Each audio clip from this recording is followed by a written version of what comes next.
Thanks a lot, Hugh. So it makes my day to make Hugh confused. So it's actually great that Rodney went first. I'm really glad. One, because it was really interesting. Two, because now you can appreciate how important brown carbon is. And so I'm going to talk about some studies on the emission side. And yeah, how much you can use these to predict farther in the future is a good question. But at least we can get some idea of what's coming out of the fires. And so this is a collaborative effort between the University of Wyoming and NOAA. And so I'll acknowledge all my NOAA co-authors down there. And these experiments were done at the Flame 4 experiment up in Missoula, Montana. And Bob Yokelson really spearheaded all of this. And so you just see a little fire burning under the hood there in the Montana lab. And that's one of many, many fires we burned.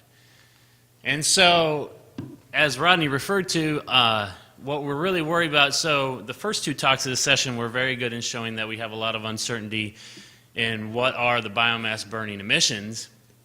So that's one issue, but then if you want to do the radiative impacts, the other big issue is what do the emissions look like optically? And so that's what we're focusing on. So from an optical perspective, we have two big impacts. You can have lensing.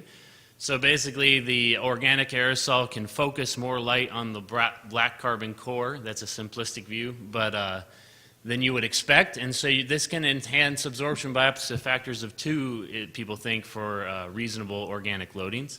And then we can have brown carbon, which absorbs at short wavelengths and has been suggested and was just shown to be maybe of similar magnitude to black carbon at certain wavelengths.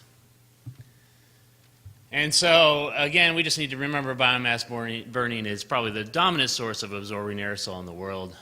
It creates most of the black carbon, it creates a lot of the fine carbonaceous particles, and it appears to be probably the dominant source of brown carbon in the atmosphere.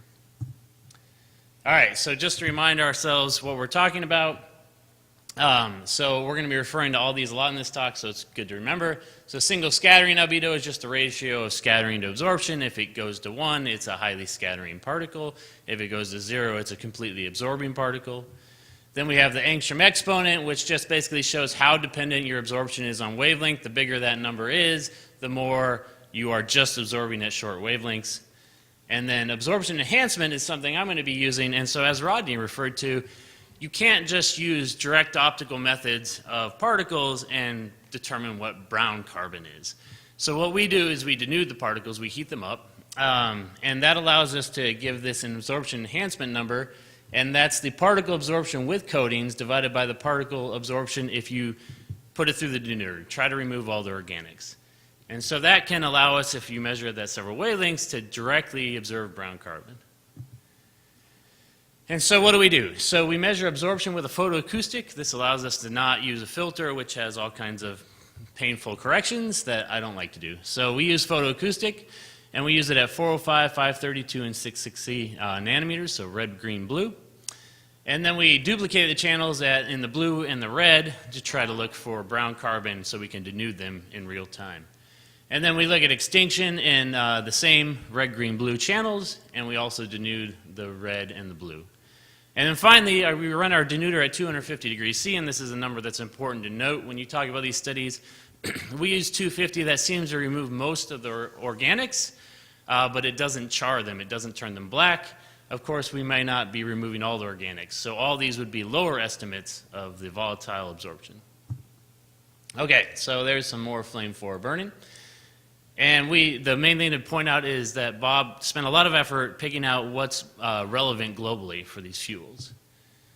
And so finally, the last thing we have to worry about is the modified combustion efficiency. And so this is just the ratio of CO2 to CO2 plus CO. And it basically, the closer this ratio is to 1, the more efficient fire you have, the more efficient your burning was. And the lower this ratio, the less efficient combustion, you have a smoldering kind of fire.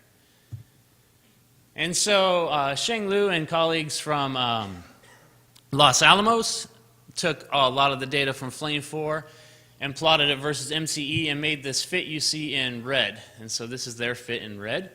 And then our data is shown in all the data bars.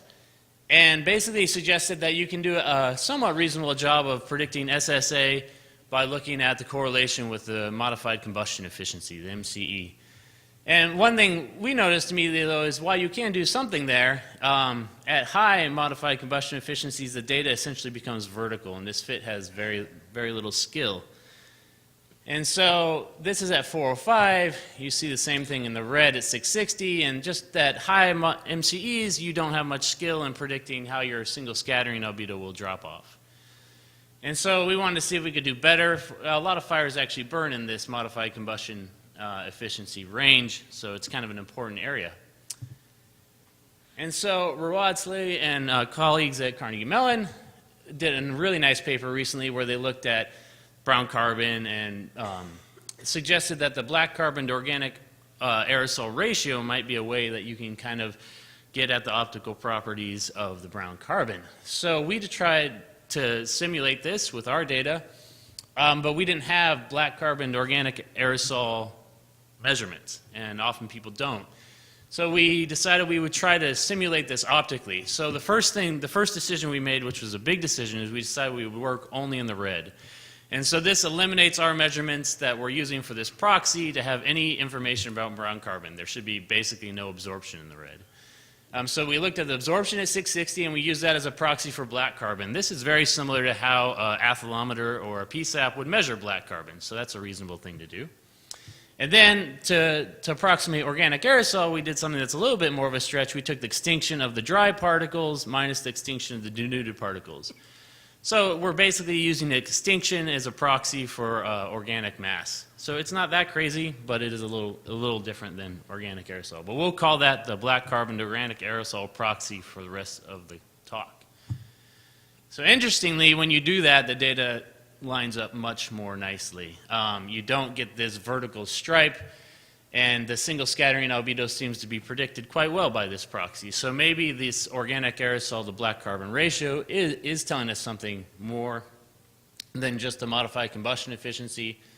And the important thing to notice here is our proxy has no information about brown carbon, but it's predicting the single scattering albedo in the blue at 405 very well. And so we can do it in the green and the red, and it seems to also work. That's less surprising, but the blue is quite impressive.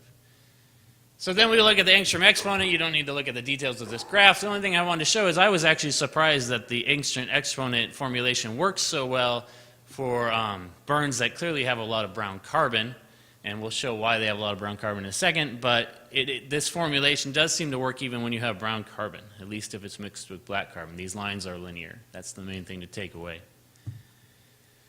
So we look at the Angstrom exponent versus a modified combustion efficiency, and it kind of looks like someone shot at the screen. Up here at high modified combustion efficiency, not much skill through all these different fuels.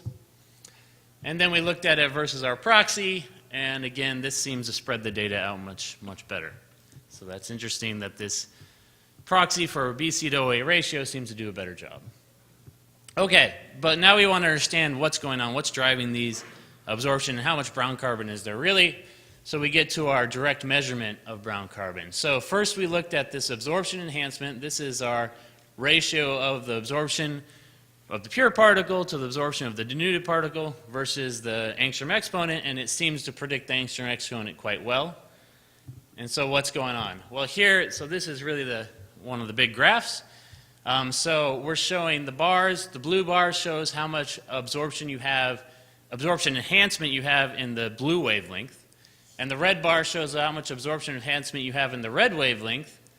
And then in these numbers you can't really see, so the modified combustion efficiency, how efficient is the fire, and then all these codes tell you what kind of fuel it is, ponderosa pine, black spruce, so just grouped by fuel type. And so a few take-home messages, this is kind of an important graph, is if you have smoldery fires, inefficient fires, you get a lot of absorption enhancement in the blue for certain fuels. Absorption enhancements of 4, 3, so this means basically that the brown carbon is 4 times more absorbing in the blue than the black carbon. As you increase your combustion efficiency, this effect kind of goes away, which makes sense because you're just making less organic mass, you're making less of whatever is brown. What's also interesting here is you can essentially treat the red absorption enhancement as lensing. There should be no brown in the red wavelength. So these numbers are kind of telling you how much lensing is doing, and it seems to be doing somewhere between 1 and maybe up to 1.5 in certain burns, but certainly nothing like 3 or 4 that we're seeing in the blue. So we can maybe say that lensing is contributing something like 1 to 1.5, and brown carbon is contributing in certain fuels under certain conditions 2, 3, 4. So brown carbon is actually more important under a variety of conditions at the short wavelengths. And then an important note, so we took our denuded particles and our non-denuded, so our non-denuded Angstrom exponent goes all the way up to 3, 4, 5, 6. Our denuded Angstrom exponent in the green also for inefficient fuels goes up to about 2. You would expect this to be around 1 if you had pure black carbon. And so this is suggesting that maybe our denuder doesn't remove all the brown carbon. There is a little bit stuck to the core.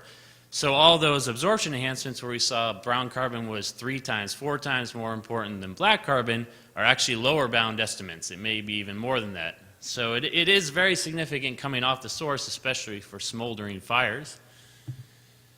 And then the final thing, just as a sidelight, well, it's an important sidelight. So Bob insisted we burn Indonesian peat, and I had no idea what this was, but then I found out. So it turns out apparently Indonesia is always on fire and emits a lot of biomass burning emissions to the world all the time. It just smolders, it never burns.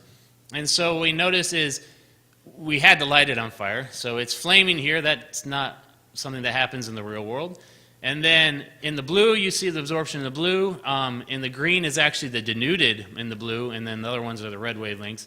So when we do a denuder bypass, we see that channel is not broken. But for the rest of the time, we see all the absorption is in the blue, and there's basically no black carbon in this fire. It's all brown carbon. The absorption enhancement makes no sense. You can get things like 50. It's silly. So what you really want to look at is a single scattering albedo, and what you really want to look at, these other peats are fun, but Indonesian peat is the most relevant, and you see that the single scattering albedo is something like 0.94, 0.95. So it is quite absorbing from something that has no black carbon. So this is probably an important source and something we need to think about. And so I'll just throw the conclusions up there. Brown carbon is important. It's a significant fraction of the absorption, at least in the near field, and it's a good question how long it lasts. And peat does absorb, and it seems to have a single scattering albedo around 0.94 for Indonesian peat. And I'll just thank everyone that helped out. So thank you.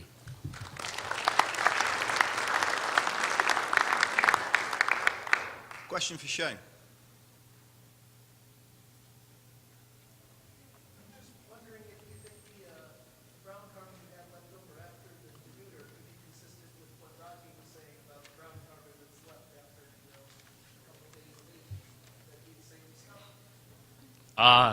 Yeah, it would be a different mechanism. I mean, it depends if it's evaporating or photo bleaching, I guess.